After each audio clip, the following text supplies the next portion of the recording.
안녕하세요. 결혼 3년 차에 이혼한 평범한 직장 여성입니다. 이제 이혼한 지 1년 남짓인데요. 친정엄마가 아직 큰 수술 후 회복 중이신지라 간병유증을 하고 친정에서 부모님과 같이 살고 있습니다. 길지 않은 결혼 생활 동안 정신적으로 질렸는지 지금 넉넉지 않아도 맘 편히 하루를 사는 게 그저 감사할 뿐이랍니다.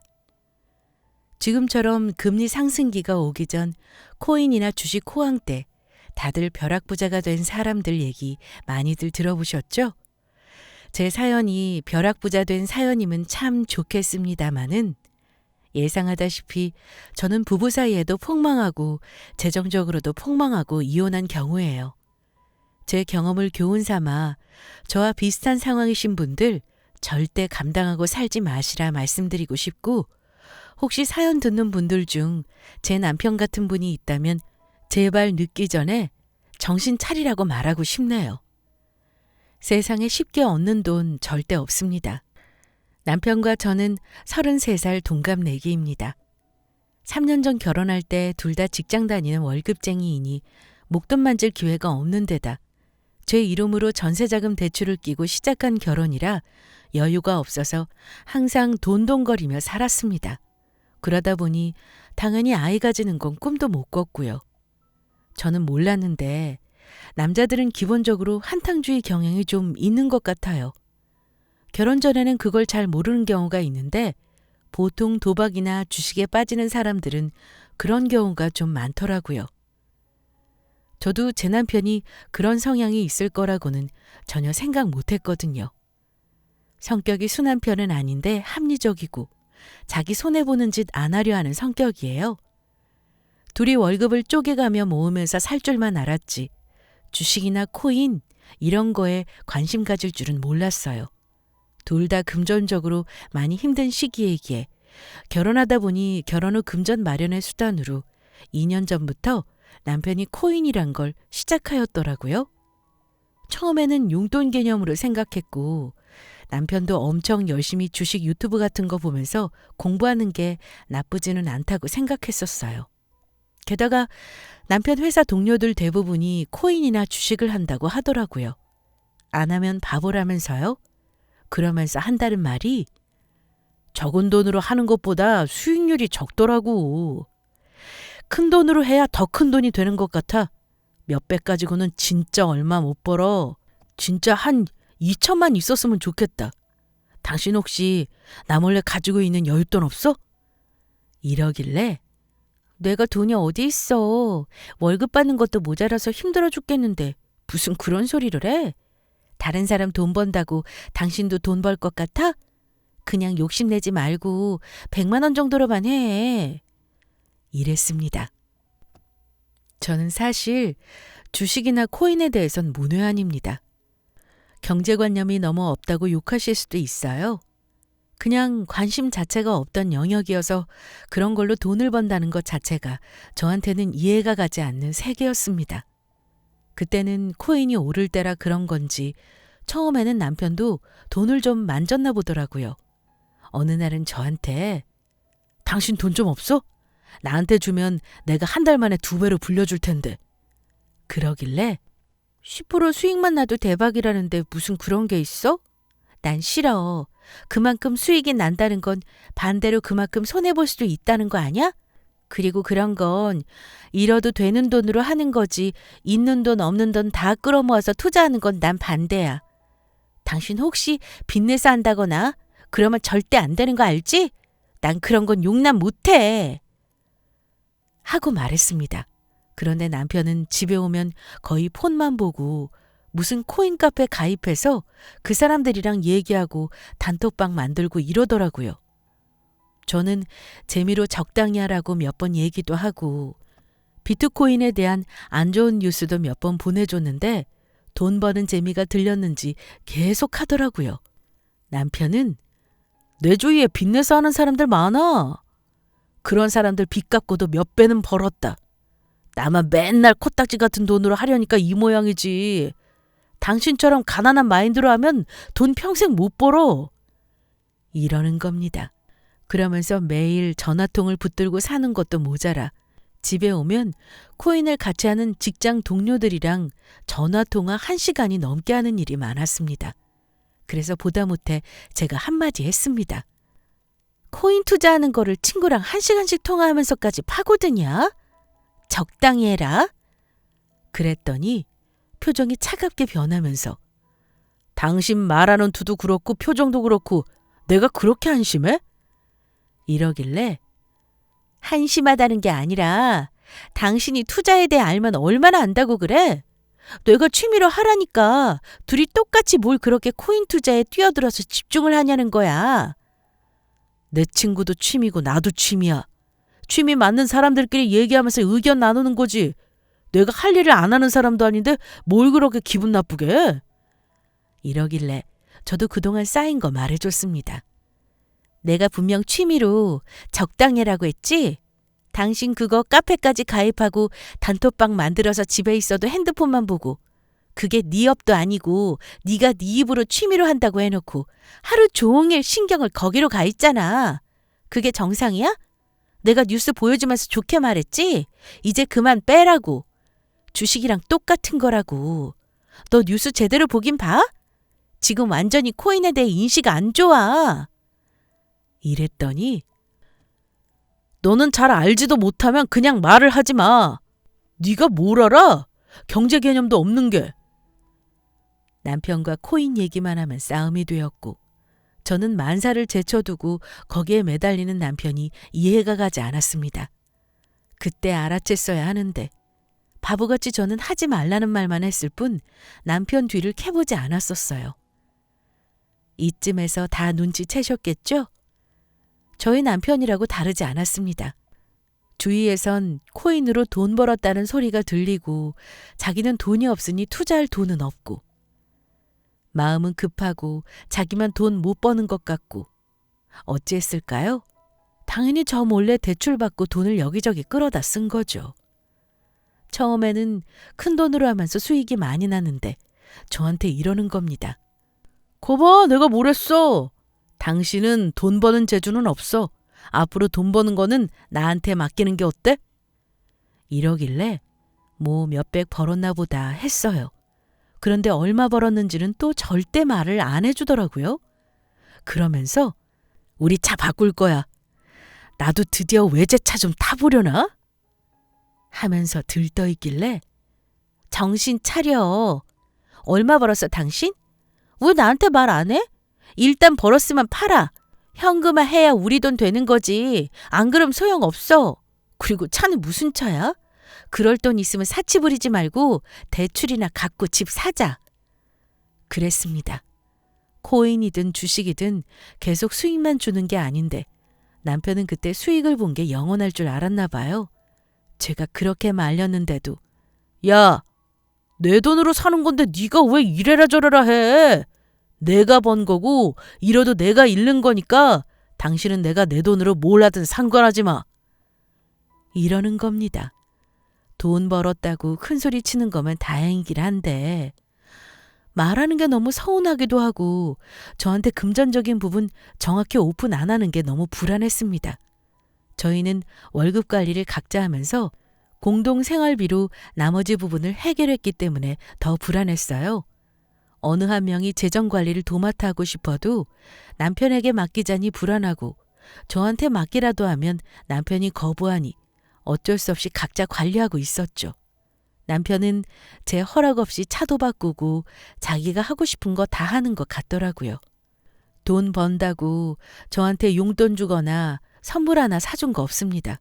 그래도 돈 잃었다는 소리는 안 하니 다행이라고 생각하고 있었어요. 그런데 저는 코인으로 돈 벌었다는 사람보다 돈 잃었다는 사람을 더 많이 봤거든요. 남편 주위에는 코인으로 부자 된 사람이 그렇게 많다는데 제 주위에는 그런 사람이 눈 씻고 찾아봐도 없었어요. 제 남편이 돈 벌었다는 사람 중에 한 명이 되는 건가 했죠. 그랬으면 얼마나 좋았겠어요. 저는 코인 같은 거 하지 않지만 불안한 마음에 코인이 항상 오르는지 떨어지는지 관심은 두고 있었어요. 그런데 한창 오르던 코인이 폭락장에 들어섰는지 계속 떨어지는 시기가 있더라고요. 남편은 비트코인이 아니라 무슨 다른 코인에 투자를 한 모양이었는데 그게 비트코인 떨어지는 속도보다 더 큰 폭으로 떨어지면서 손해를 보기 시작했습니다. 사실 저 처음에 모른 척 했어요. 손해를 보는 것 같은데 무서워서 물어보기가 싫었습니다. 근데 그 즈음에 남편이 매일 죽상을 하고 있긴 했어요. 거의 매일 술을 퍼먹고 들어오고 집에 와서 밤에 잠도 잘 못 자고 새벽에도 한숨을 쉬면서 핸드폰을 들여다보는 일이 많았습니다. 저는 그게 코인 때문일 거라 짐작은 하고 있었어요. 그런데 현실을 알고 싶지가 않아서 못 물어보겠더라고요. 손에 나봤자 한 몇백 잃었으려나? 막연하게 추측만 할 뿐이었고요. 한 몇 달 지나면서 남편이 그러더라고요. 나 이번 달에 생활비 못 줄 것 같아. 당신이 이해 좀 해줘. 이러길래 아니 생활비 안 주면 나는 어쩌라는 거야? 대출 이자 내고 나면 월급 꼴랑 몇십만 원 남는데 생활비 내고 핸드폰비 내고 나면 없어. 그럼 우리 굶고 살아? 당신 왜 돈이 없다는 거야? 나 불안하게 하지 말고 바른 대로 말해. 제가 묻자 남편은 이번 달만 그렇게 하고 다음 달부터는 줄게. 이번 달에는 힘들어서 그래. 이렇게 대답하는데 왠지 뭔가 거짓말을 하는 것 같은 겁니다. 뭔가 예감이 좀 안 좋았어요. 여자들은 남자들이 여자 문제나 돈으로 사고를 치면 동물적으로 알아채는 감각이 있는 것 같습니다. 당신 바른 대로 말해. 지금 말하면 내가 같이 방법을 찾아줄 수 있지만 돌이킬 수 없을 때 말하면 그땐 어찌 될지 몰라. 무슨 일이야? 솔직히 말해. 제가 계속 추궁하니 처음에는 아무 일 없다고 잡아떼던 남편이 입을 열더라고요. 저기 실은 코인에 돈 투자하는데 빚을 좀 졌어. 한 2억 정도. 근데 당신 알다시피 요즘 계속 떨어지고 있잖아. 팔지도 못하고 돈이 묶여있으니 이자 낼 돈도 없고 아주 미치겠다. 돈 벌어서 이자 내려고 했는데 지금 월급으로 내고도 모자라. 나 어쩌면 좋냐? 이러는 겁니다. 뭐? 2억? 당신이 무슨 수로 2억을 빌려? 어디서 빌린 거야? 바른 대로 말해.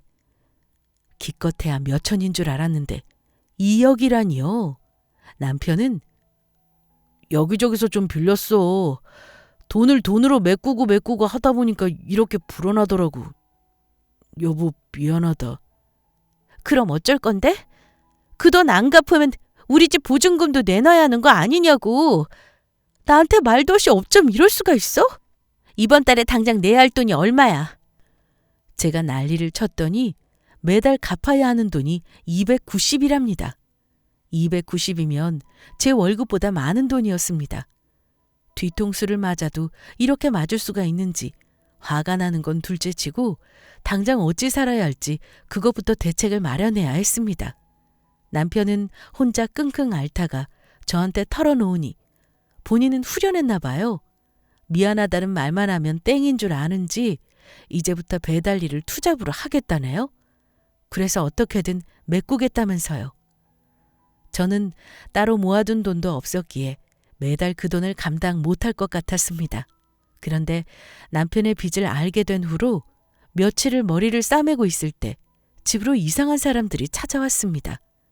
처음에는 이상한 사람들이 왜 우리 집까지 찾아오나 해서 누구냐고 했더니 무슨 금융회사 이름을 대는데 무슨 금융사가 이자율이 20%가 넘는지요?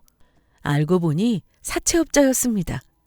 사채업자 추심당해 본 경험 있으신가요? 영화에 보면 때리고 손가락을 자르기도 하고 뭐 그렇잖아요. 제가 그런 일을 당한 건 아니지만 말로만 하는 추심도 충분히 위협적이었어요. 남편 지금 어디 있어요? 회사 앞으로 전화했더니 회사 안 갔다고 하던데. 자꾸 이런 식으로 전화 안 받고 피하고 이러니 찾아올 수밖에 없죠. 남편 지금 집에 있어요? 제가 있는 사람을 없다고 하겠어요? 대체 갚을 돈이 얼마길래 집에까지 찾아와서 이러세요? 그랬더니 남편이 말 안 했어요? 원금만 2억인데 지금 이자가 500이 넘게 밀렸어요. 우리가 오래 기다리질 못해요. 한 달 기다려줬으면 된 거 아닌가? 오늘은 뭐 그냥 가겠지만 돈 안 갚으면 다음번에 그냥 가는 일은 없을 거요. 그러면서 남편이 한 달 넘게 이자를 안 냈다고, 남편이 못 갚으면 와이프가 갚아야 하지 않겠냐며 저를 협박했어요. 남편은 금융권의 대출을 다 끌어쓰고 한도가 안 나오자 사채까지 손을 댔더라고요. 더 이상 밀려날 곳이 없을 곳까지 손을 대버린 거죠. 갚아야 할 돈이 사채빚이라는 걸 알고 나서는 제 마음이 너무 조급해지더라고요. 살면서 한 번도 이런 일을 당해보지 않아서 그 사람들이 가고 나서는 손이 벌벌 떨렸습니다. 남편은 밤늦게야 저한테 전화를 해서 그 사람들이 없는 걸 확인하고는 집으로 기어들어왔고요. 그날 정말 남편하고 심하게 싸웠습니다. 주먹만 안 오고 갔지 결혼한 이후로 제일 크게 다툰 날이었네요. 정말 남편이 뭔지 결혼이라는 게 뭔지 그래도 어떻게든 헤쳐나가 보겠다고 저는 방법을 찾아보게 되더라고요.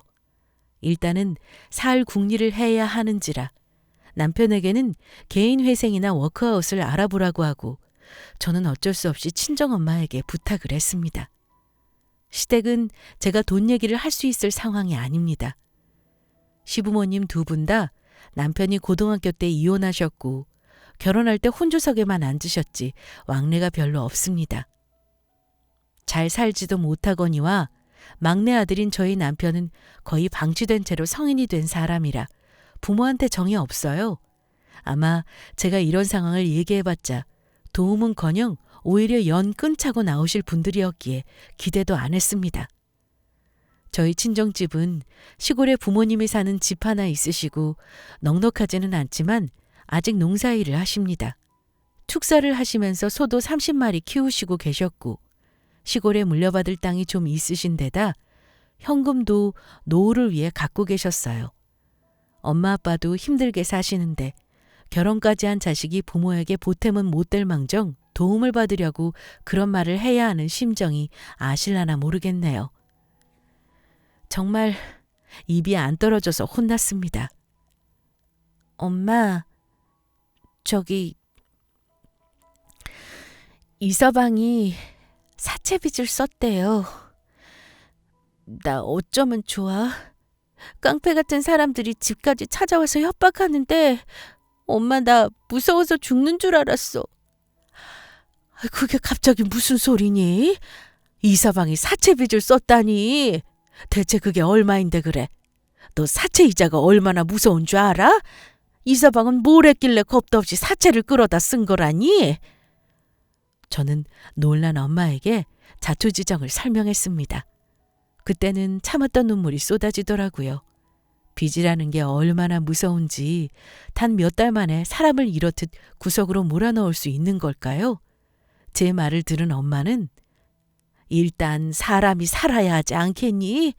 돈은 나중 문제다. 엄마가 도와줄 테니까 조그만 말미를 좀 달라고 해. 이서방한테 너무 뭐라고 하지 말고 어차피 일은 벌어진 거잖니.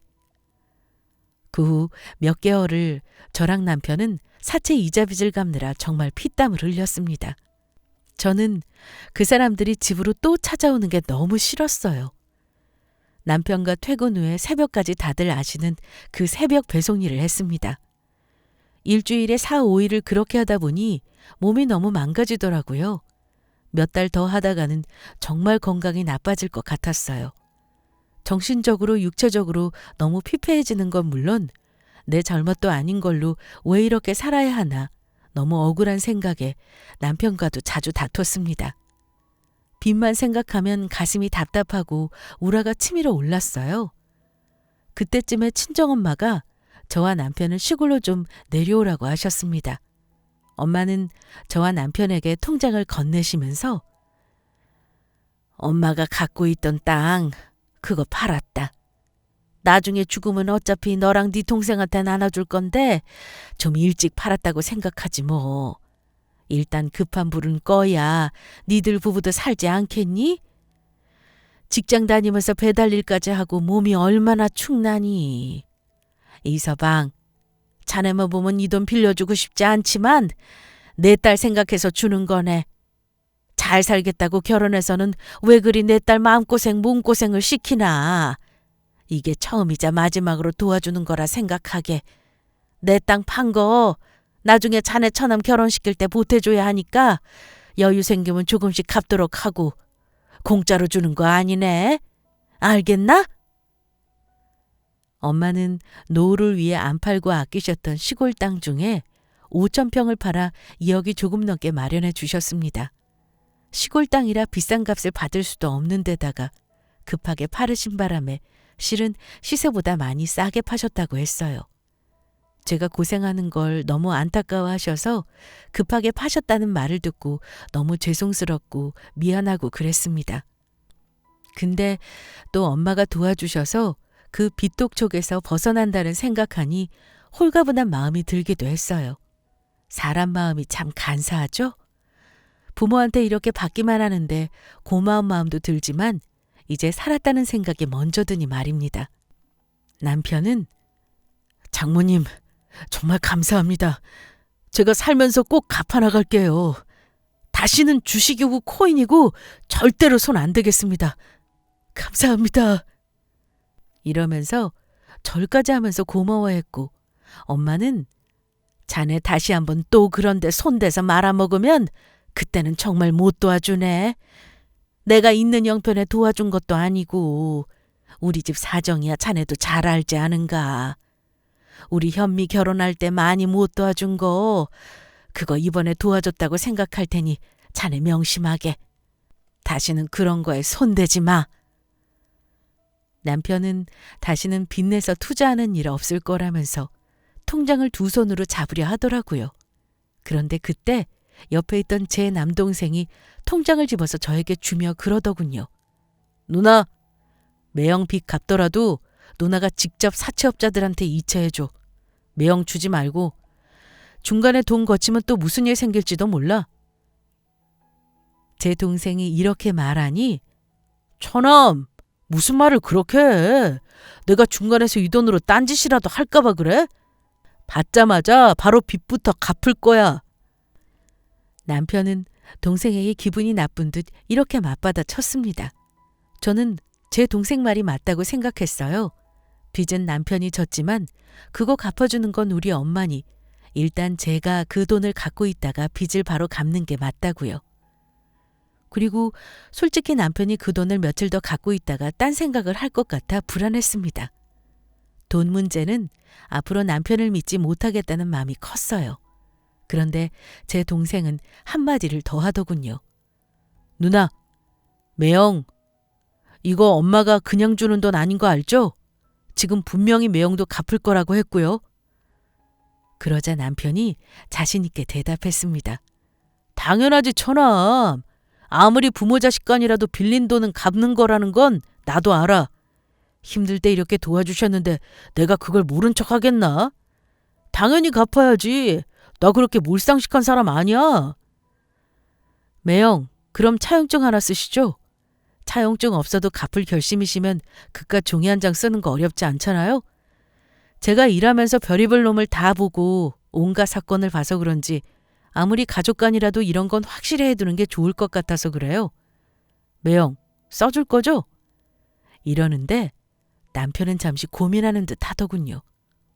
처남, 차용증이 꼭 필요해? 어차피 우리 가족인데 내가 돈 떼어먹고 도망가는 것도 아니잖아. 평생 살면서 갚아야 하는 건데 날 못 믿어서 그런 거야? 매형, 사람 일 모르는 거잖아요. 매형을 못 믿어서라기보다는 확실하게 해두자는 거죠. 저희 엄마 아끼던 땅이에요.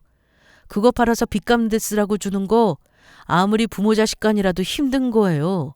그런 엄마한테 갚겠다는 거 말로만 하지 말고요. 종이 한 장이지만 차용증 써서 의지를 보여달라는 겁니다.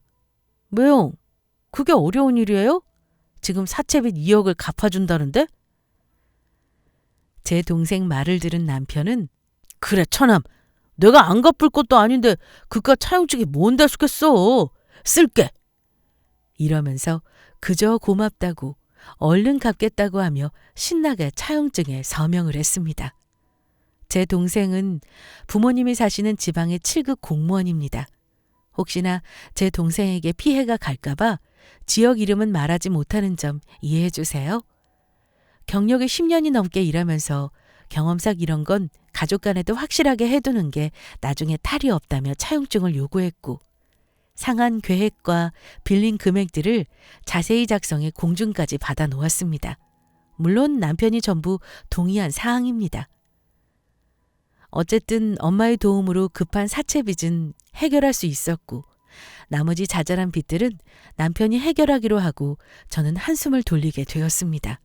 그런데 저는 남편으로 인해 빚 때문에 피가 마르는 경험을 한 것이 트라우마로 남게 되었습니다.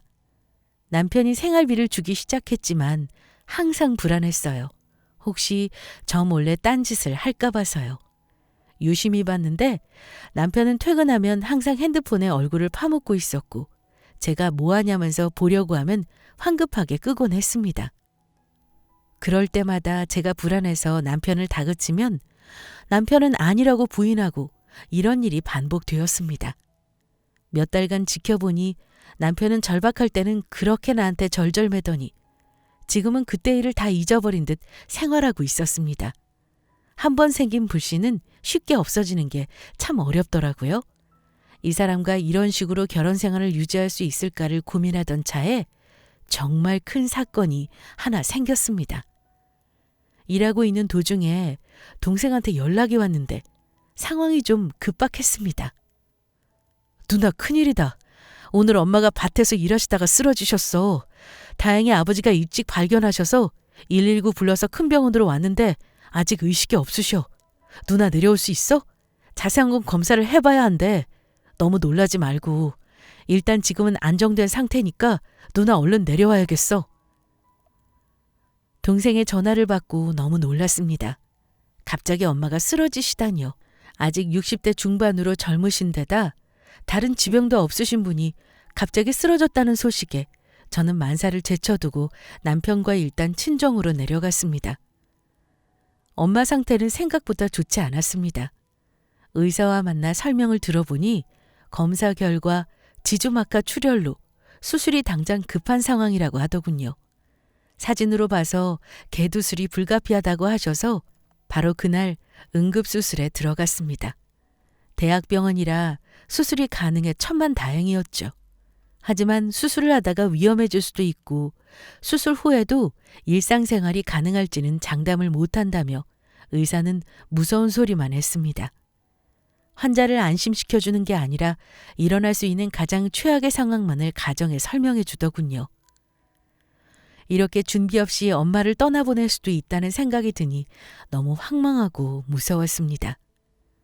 수술실에 들어간 엄마를 기다리고 있는데 5시간이 넘어도 수술은 끝나지 않더라고요.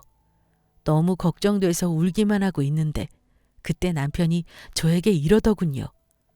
여보, 근데 혹시 당신 장모님 보험 들어놓은 거 있어? 당신이 달에 얼마씩 내는 거 그거 장모님 보험료 아니야? 남편이 뜬금없이 엄마 보험 가입 여부를 묻길래 들어놨지. 실손이랑 생명보험. 근데 그건 왜 물어? 남편은 여보, 그럼 장모님 돌아가시면 보험료 꽤 나오는 거 아니야? 그거 수령자가 당신이잖아. 이건 만약이야 여보. 장모님 돌아가셔서 보험료 수령하면 우리 남은 빚도 다 갚을 수 있겠다. 그렇지? 이왕 돌아가실 거면 많이 남겨주시면 좋겠다. 이렇게 말하면서 남편의 입가에 교활한 미소가 살짝 스치는데 저는 그걸 보는 순간 마음이 얼음장처럼 식어버리더라고요. 머리카락이 쭈뼛 설 정도로 그 인간에게 소름이 끼쳤습니다. 그러면서 남편 놈은 제 옆에 앉아 다리까지 달달 떨며 혼자 중얼중얼 남은 빚이 얼마고 그거 받으면 얼마가 남고 뭐 이렇게 동계산을 하더라고요. 왠지 신나 보이기까지 했어요. 그러면서 핸드폰으로 뭐 검색을 하더라고요. 근데 제가 남편이 뭘 검색하고 있나 흘깃 보니 검색어가 기가 찼습니다.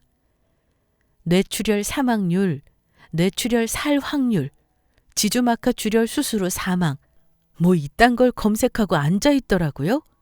그걸 보니 답이 나오더군요. 이제 끝이다.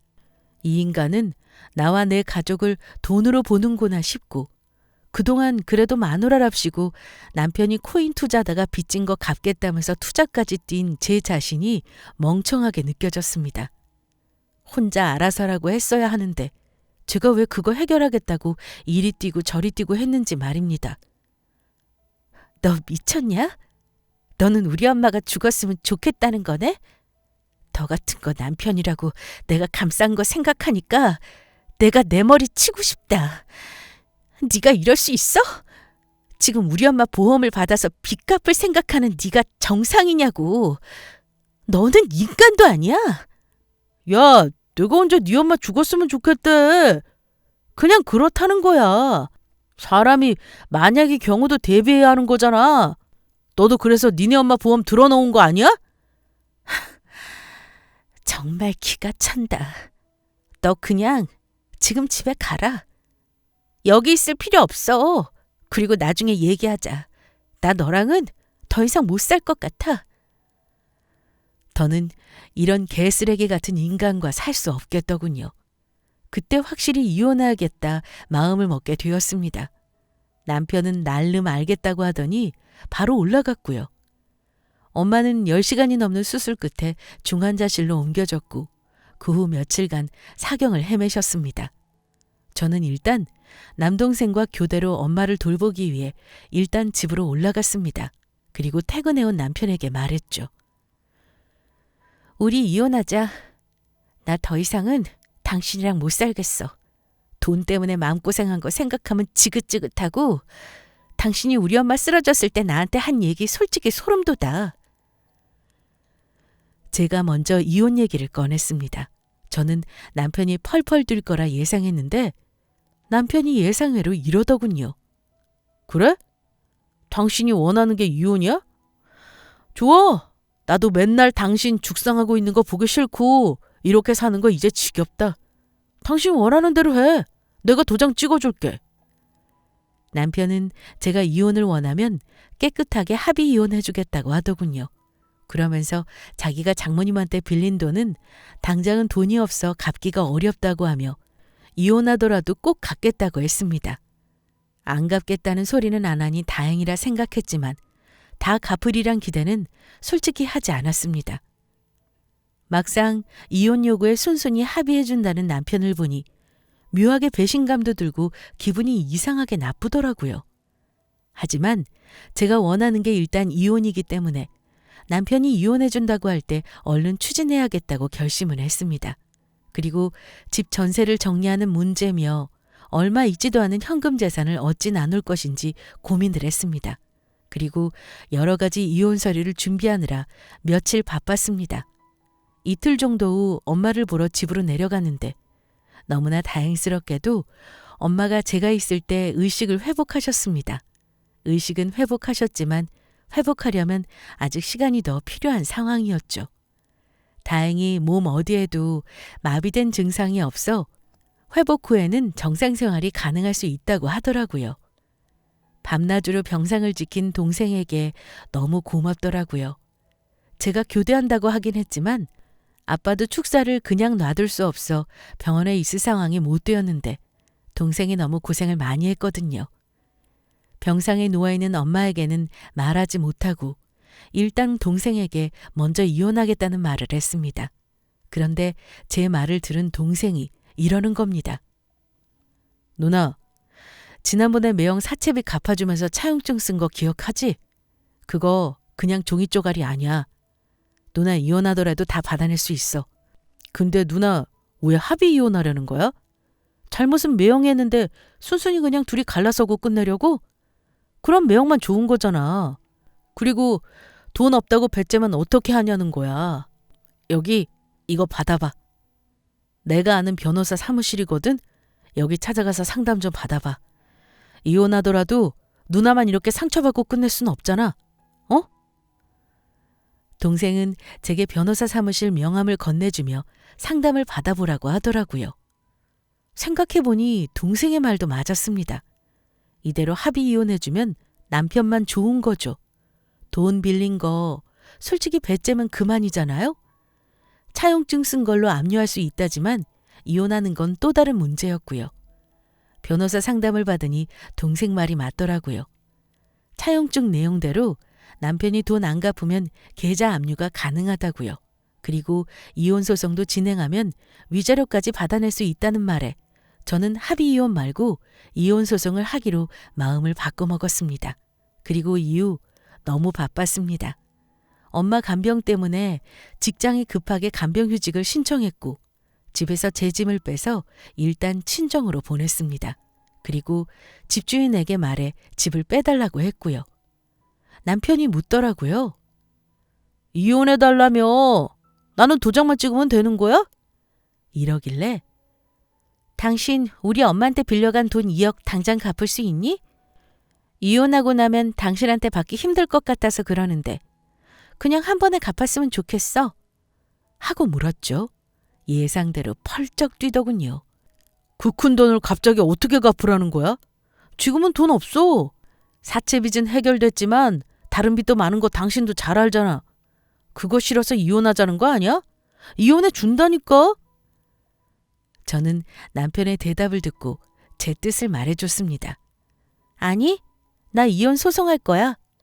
변호사한테 이미 착수해달라고 했고 당신한테 소장 올 거야. 그거 받아보고 소송 준비나 잘해라. 그동안 당신하고 살면서 힘들었던 거 위자료는 받아야겠어. 그리고 우리 엄마 돈 그냥 당신이 꿀꺽할 수도 있는 거잖아? 당신이 준다는 건 말뿐이고 이제까지 단돈 10만 원도 안 갚은 거 보면 솔직히 당신 말 못 믿겠어. 그렇게 알고 난 간다? 남편은 제 말에 성질을 내며 네가 그렇게 나오면 나는 이혼 못 해주지. 뭐? 이혼 소송? 마음대로 해봐. 어디 나도 가만히 있지 않을 테니까. 이러길래 알았다고 집을 나왔습니다. 그 후 저는 이혼 소송은 소송대로 진행하고 차용증 쓴 내용을 남편이 지키지 않아 법원에 채권 추심을 신청하고 남편 계좌를 압류했는데 뜻밖의 사실을 알았지 뭡니까. 세상에 남편 계좌에 2억 2천이라는 큰돈이 있는 겁니다. 기가 막혔습니다. 남편 놈이 정신 못 차리고 또 어딘가에 돈을 빌렸다는 생각이 먼저 들더라고요. 정말 남편 놈이 개쓰레기구나 싶더군요. 계좌를 압류하니 남편은 역시나 득달같이 제 친정집으로 내려왔습니다. 남편은 어지간히 화가 났는지 소리부터 질렀습니다. 야, 너 왜 계좌를 함부로 압류하냐? 그거 네 돈 아니거든? 내가 분명히 너네 엄마 돈 갚는다고 했잖아. 근데 이게 뭐야? 빨리 압류 풀어. 하며 난리를 치길래 그럼 그 돈 2억으로 우리 엄마 돈 먼저 갚아. 그럼 되겠네. 너 그 돈 어디서 났냐? 아직도 정신 못 차리고 설마 사채 또 쓴 거야? 남편은 그때부턴 사정사정 하더군요. 미치겠네. 야, 그 돈 내 돈이야. 내 퇴직금 담보대출 3천 받아서 내가 미친 듯이 불려놓은 거라고. 알겠냐? 봤지? 나 돈 번 거 너한테 말하면 또 난리칠 거 아니야? 그래서 말 안 했어. 알아? 아, 이제 이해가 가네. 당신이 왜 순순히 이혼하자고 했는지. 나 나눠주기 싫어서 그런 거구나. 기분 더 나쁘네. 어? 그럴 돈 있으면 우리 엄마 돈부터 갚았어야지.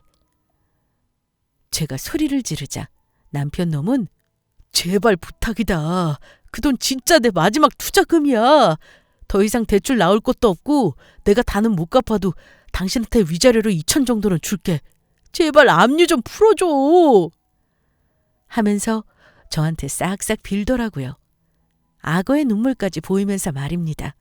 저는 남편 말대로 할 생각이 없었습니다. 그냥 법대로 하려고요. 돌아가라. 당신 말 듣기 싫고 난 법대로 할 거야. 계좌에 돈 있는 거 어차피 당신 못 빼는 거 알지? 그걸로 우리 엄마 돈 갚아. 남편 놈은 울면서 제 동생에게 누나 좀 말리라고 뻔뻔하게 말하더군요. 동생은 남편을 일으켜 세우고 밖으로 내보냈습니다. 그 인간 계좌에 돈을 보니 더 정이 떨어지고 재수없더라고요. 미친놈이 퇴직금 담보대출로 또 코인 투자를 한 것도 열이 받는데 다행히 돈을 불려놨다고는 해도 그걸 저한테 속이고 자기 혼자 가지려고 했다는 것도 싫었습니다. 그냥 그 돈을 코인으로 불린 것 자체가 싫었어요. 저 인간은 앞으로도 계속 저런 식으로 살 것 같았습니다. 이혼이라는 거 누구에게나 어려운 일이지만 제 경우 이혼 소송 과정이 결코 순탄치 않았습니다. 지금이야 사연을 보내면서 말하니 쉬워 보이지만 사람 인연, 그중에서도 부부 인연이라는 게 나쁘게 끝낼 때는 남보다 못하더라고요. 철저하게 서로의 밑바닥 악한 모습을 보여줘야 끝이 나더군요. 저희도 그랬습니다. 친정집에 갑자기 들이닥쳐 문을 발로 차고 악을 쓰기도 해서 저희 아빠가 경찰에 신고한 적도 있고요. 제 동생과 주먹다짐을 하기도 했습니다. 돈 문제가 크게 얽혀 있으니 더 그랬던 것 같아요. 결국 추가로 법원에 남편 경찰 신고 기록을 첨부해서 접근 금지 신청까지 내고 말았습니다. 그 후 저는 이혼 소송으로 남편놈에게 위자료 3천만 원을 받았고 위자료는 전세 보증금에서 제했습니다. 그리고 압류한 남편놈 계좌의 돈은 엄마에게 다 돌려드릴 수 있었습니다. 집은 진작에 빼서 보증금 제가 돌려받고 그놈은 친구네로 당분간 간다고 하던데 뭐 관심 없습니다. 뭐 빈털터리가 된 거죠? 지금은 소식도 모릅니다. 코인을 하던지 주식을 하던지 그 인생 어찌 흘러가든 소식을 듣고 싶지도 않고요. 엄마한테는 충격받으실까 봐 나중에 말씀드렸습니다. 아빠야 뭐 워낙 저를 믿어주시는 분이라 걱정이 없었지만 엄마는 아프셨기 때문에 되도록 상황이 좀 정리되고 말씀을 드렸어요. 그 인간이 빌려간 돈 엄마 계좌에 꽂아주고 엄마가 판 땅 언제든 다시 사시라 했습니다. 그리고 제가 받은 위자료로 시골 친정집 살기 편하게 현대식으로 예쁘게 싹 리모델링 해버렸습니다. 단일 공사도 다시 해드려서 집이 완전 새 집이 되어버렸죠. 부모님이 너무 좋아하셨고요. 제가 이혼한 거는 가슴 아파하십니다만 당신들하고 같이 지내는 거 아직까지는 좋아하십니다. 다 큰딸인데도 그냥 끼고 살겠다 하시네요. 덕분에 지금 남편이 부모님과 잘 지내고 있고요. 아직은 새내기 이혼녀라 그런가 혼자인 지금이 홀가분하고 참 좋습니다. 저처럼 남편이 주식이나 코인에 미쳐서 가정경제 파탄난 분들 계시죠? 그거 절대 못 고칩니다. 도박이 아니라고 하지만 중독이에요. 제가 겪어보니 그렇습니다. 정말 참고 살거나 돈이 많은 게 아니라면 늦기 전에 이혼하시라 말하고 싶습니다. 엄마 건강이 어느 정도 회복되면 저도 직장에 복직해서 착실히 일하며 돈 모으려고요. 나 때문에 마음고생한 엄마께 너무 죄송한 마음이네요. 제 사연은 여기까지입니다. 앞으로 씩씩하게 살아갈 저 응원 많이 부탁드립니다. 감사합니다.